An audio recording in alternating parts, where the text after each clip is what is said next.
నమస్కారం. నిరంతరం ప్రజాపక్షం శ్రీ న్యూస్ ఛానల్కి స్వాగతం. ఈనాటి వార్తల్లోని ముఖ్యాంశాలు. ఉక్కు కేబినెట్ సందర్శించిన రాష్ట్ర నీటిపారుదల శాఖ మంత్రి దేవినేని ఉమామహేశ్వరరావు. ఫిర్యాదు ఇవ్వడానికి వెళ్తే తమపైన అమానుషంగా ప్రవర్తించారని బాధితుల ఫిర్యాదు. పరవాడశపై ఏసీపీకి ఫిర్యాదు. పెదగంచెడ ప్రాంతంలో సైకో హల్చల్, భయభ్రాంతులవుతున్న స్థానిక ప్రజలు. ఉపాధి లేని ఆర్కార్డుదారులకు స్టీల్ ప్లాంట్లో ఉద్యోగాలు కల్పించాలి, నిర్వాహక నేతల డిమాండ్. ఇక వార్తల వివరాలు. నదులను అనుసంధానం చేయడం ద్వారా ఉత్తరాంధ్ర సస్యశ్యామలం అవుతుందని రాష్ట్ర నీటిపారుదల శాఖ మంత్రి దేవినేని ఉమామహేశ్వరరావు అన్నారు. మంగళవారం ఆయన స్టీల్ ప్లాంట్లోని కణితి బ్యాలెన్స్ రిజర్వాయర్ను సందర్శించి ఆధునిక పనుల దగ్గరుండి పరిశీలించారు. మంత్రి వెంట శాసనసభ్యులు పల్లా శ్రీనివాసరావు, కేఎస్ఎన్ రాజు, ఉక్కు యూనియన్ నాయకులు మంత్రి రాజశేఖర్, వేళా రామ్మోహన్ కుమార్, ఉక్కు అధికారులు కూడా ఈ పర్యటనలో మంత్రి వెంట పాల్గొన్నారు. చిరకాల వాంఛ, ఉత్తరాంధ్ర ప్రజల కళ, గోదావరి జలాలు పూర్తి స్థాయిలో పెద్ద ఎత్తున ఈ ప్రాంతానికి రావాలని కళ్ళగన్న కళలన్నీ కూడా ఇవాళ ముఖ్యమంత్రి చంద్రబాబు నాయుడు గారు నిజం చేయబోతా ఉన్నారు, కార్యరూపంలో తీసుకొస్తా ఉన్నారు. 1638 కోట్లతో ఏదైతే పురుషోత్తపట్నం లిఫ్ట్ ఇరిగేషన్, గోదావరి జలాలు, పోలవరం లెఫ్ట్ కెనాల్ ద్వారా ఈరోజు 58 కిలోమీటర్ దగ్గర సుమారు 10 పంపులతో 350 క్యూసెక్కులు. పెదగంచెడ ప్రాంతంలో సోమవారం రాత్రి సైకో వీరంగం సృష్టించారు. సమీప ఇళ్లవద్దకు వెళ్లి కిటికీల బాధలు కొట్టి బీభత్సం సృష్టించడంతో సమీప ప్రజలు భయభ్రాంతులకు గురవుతున్నారు. ఎప్పుడు ఏ పక్క నుండి ఎవరిపై దాడి జరుగుతుందని కూడా స్థానికులు, మహిళలు సైతం భయభ్రాంతులకు గురవుతున్నారు. పోలీసులు వెంటనే స్పందించి చర్యలు తీసుకోవాలని స్థానికులు డిమాండ్ చేస్తున్నారు. ఇది అక్కడ సైకో తెలియట్లేదు, గుర్తు తెలియని వ్యక్తి ఆడపిల్లల్ని బాగా ఇబ్బంది పెడుతుండు, కిటికీలో చెయ్యలేట్లు లాగడం అటువంటి చేస్తుండు. మేము చాలాసార్లు కంప్లైంట్ ఇచ్చాం పోలీసులకి, కానీ వాళ్ళు అసలు మమ్మల్ని పట్టించుకోవట్లేదు. వస్తుండ్రో చూస్తుండ్రో వెళ్ళిపోతుండ్రు అంతే.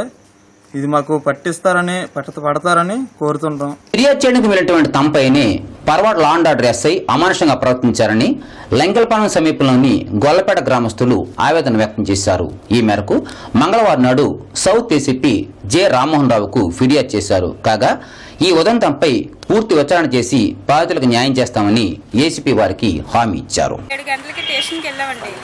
పరవాడ స్టేషన్కి వెళ్తే గణేష్ ఎస్ఐ గారిని మా వాళ్ళు వదిలేయండి, 500 రూపాయలకే కదా అని అంటే, లేదమ్మా వీళ్ళకి ఒకసారి పడాలంటే మా అడిగే కొలదికి మా వాళ్ళు ఫుల్గా బాధేసేవారండి. వాళ్ళు కొట్టేవారు కాదండి, వాళ్ళు లైన్గా కూర్చోబెట్టి మా వాళ్ళు కొడుతుంటే వాళ్ళు చూసి నవ్వుకుంటేవారండి.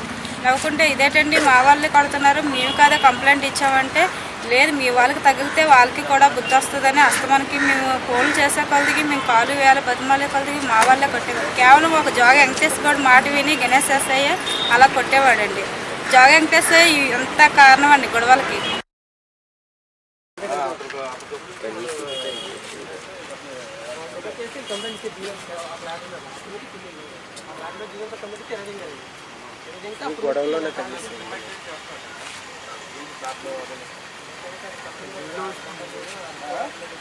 తెల్లగా వచ్చిపోయిందండి. ఇప్పటికే నొప్పి వస్తుంది. ఇక్కడ నాకు తగ్గలేదు, అసలు హాస్పిటల్కి వెళ్ళి చూపించుకున్నా సరే తగ్గలేదు. ఉపాధి లేని ఆర్కార్డుదారులు, వారి వారసులకు స్టీల్ ప్లాంట్లో ఉద్యోగాలు కల్పించాలని విశాఖ ఉక్కు ఫ్యాక్టరీ నిర్వాహకుల సంఘం కేంద్రాన్ని డిమాండ్ చేసింది. నడుపూర్లో జరిగినటువంటి విలేకరుల సమావేశంలో సంఘ నాయకులు మార్టుపూడి పరదేశి, పులిరమణారెడ్డి మేరకు వివిధ విషయాలను వివరించారు.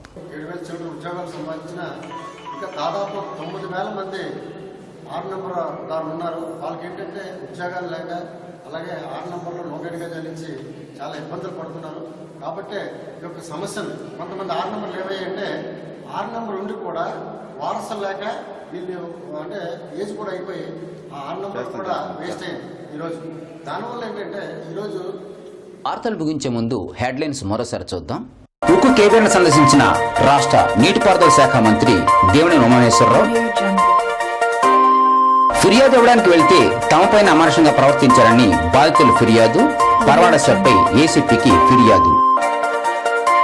పెదగంచెడ ప్రాంతంలో సైకో హల్చల్, భయభ్రాంతులవుతున్న స్థానిక ప్రజలు. ఉపాధి లేని ఆర్కార్డుదారులకు స్టీల్ ప్లాంట్లో ఉద్యోగాలు కల్పించాలి, నిర్వాహక నేతల డిమాండ్. ఇవి ఇప్పటివరకు ఉన్నటువంటి హెడ్లైన్స్. చూస్తూనే ఉండండి శ్రీ ఛానల్, నిరంతరం ప్రజాపక్షం.